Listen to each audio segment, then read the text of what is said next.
He's Ross Dellenger. He's been busy. Yahoo Sports senior writer covering college football, and Michigan's in a little bit of trouble, or at least they appear to be in a little bit of trouble. Ross joining us now. Ross, how'd this story come to light? Let's see. It happened pretty quickly, as these things do. It was probably Wednesday late afternoon. We got a tip at Yahoo, Dan Wetzel and I, about it, and started to pursue it. And Wednesday night didn't really have it, but we understood what happened, which was the NCAA had started an investigation into Michigan, a separate investigation from the one they were already conducting, and they had alerted the Big Ten on late Wednesday afternoon, or Wednesday evening, and then the Big Ten alerted Michigan's opponents, future opponents, including Michigan State. So that's kind of how the word leaked out, so All to right. speak. Walk me through the accusations. Well, the main act, sign stealing is pretty prevalent in college football. It's not illegal. It's not against NCAA rules to steal a team signs from the broadcast or during a game and signaling them in. I mean, none of that is illegal. What is illegal in this situation specifically is how the signs were stolen. In 1994, so this goes back almost 30 years, the NCAA implemented a rule prohibiting in-person scouting at future opponents' games. And the theory is that Michigan is obtaining the play or sign stealing information, right, from attending in-person games, so scouting games, which again was illegal. So that's kind of the focus right now. But plenty of teams, steal signals, right? Clemson has been known for years, and Brent Venables, and it's no secret among the coaching community, for being really adept at in-game stealing of signs and maybe preparing beforehand through broadcast and stuff.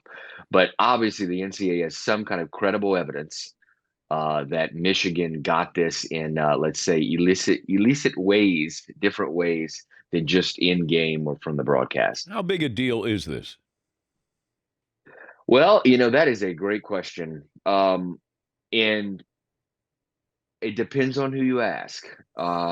There are certainly several people who kind of roll their eyes at this, even knowing that Michigan could have done something that others don't normally do to get signs. They kind of put their hands up and say, "What's the big deal here? Doesn't the NCAA have other things to do?"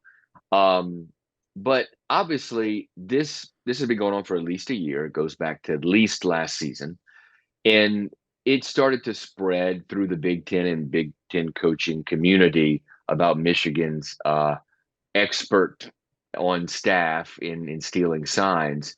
And it did, change the way certainly they coach, right? They change, instead of signaling in plays, a lot of teams started using wristbands instead, or huddling instead. So it does have an impact, but it's a great question, and a lot of people kind of wonder why the NCAA is wasting their time. Jim Harbaugh said he knows nothing about this, but the report is the NCAA wants to get the computer, or has the computer, of somebody who is, I guess, unofficially on the staff at Michigan. Does that kind of characterize the situation? Yeah, there's an analyst, and we learned some of this information yesterday.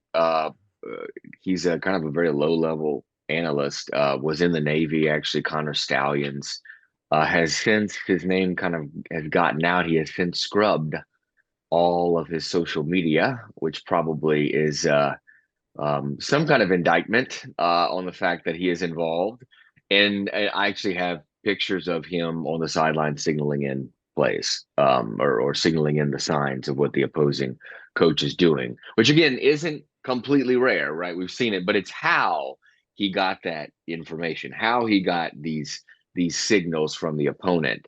It's clearly done more than just the normal ways, and the NCAA is certain looking into that. Like you said, ESPN had reported that they're looking into his computer and such. Mhm. But it is an obvious kind of known thing in the Big Ten, at schools in the Big Ten, that this is the person that stands on the sideline next to Jesse Minter, the defensive coordinator, and Jim Harbaugh, and does a gesture when the offense before the offense takes a snap. What are you guys working on today, you and Dan Wetzel? Well, this right here, right? I mean, ESPN had some of it last night about the analyst who signals in the plays. We have a little more info about this situation.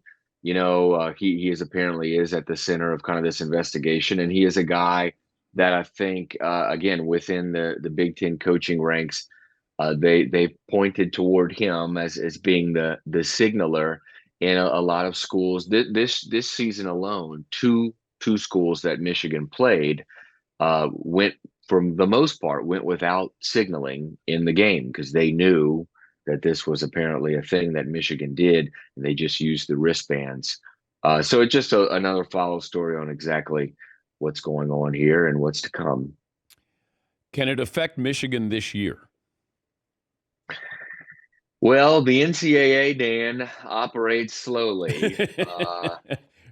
The only I like to say the only body that operates slower is Congress, and now the NCAA and Congress have come together, right? I was just at my ninth NIL hearing earlier this week here on I live in DC here on Capitol Hill, and so things work slowly though in the NCAA, Where and where are we with NIL and the government's involvement in this?